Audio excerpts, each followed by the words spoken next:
I am the Tofu Golem. Please enjoy the video. In this video, I will explain how to play Five Nights at Freddy's Security Breach on mobile. It's important to know that Five Nights at Freddy's Security Breach is not officially available on phones or tablets. This game was specifically designed for more powerful platforms like PCs and consoles, due to its detailed graphics and complex gameplay mechanics. Be very careful of any unofficial versions you might find, as they can often be unsafe or simply not work as intended.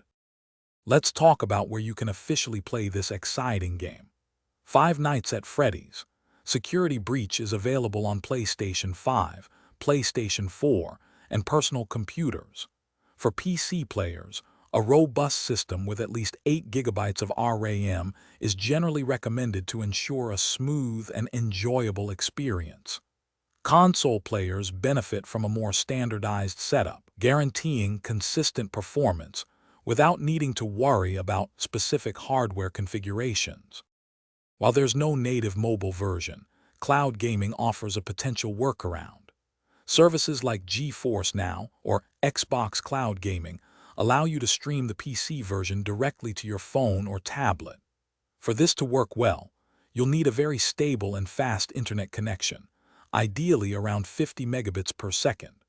Also, using a compatible controller is highly recommended for the best and most comfortable gameplay experience on a mobile screen.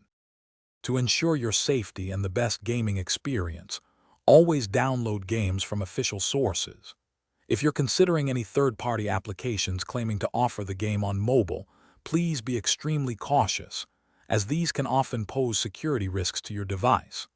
Ultimately, playing Five Nights at Freddy's Security Breach on its intended platforms, like PC or console, will provide the most authentic, secure, and high-quality gameplay experience. Thanks for watching. Consider subscribing if we helped you today.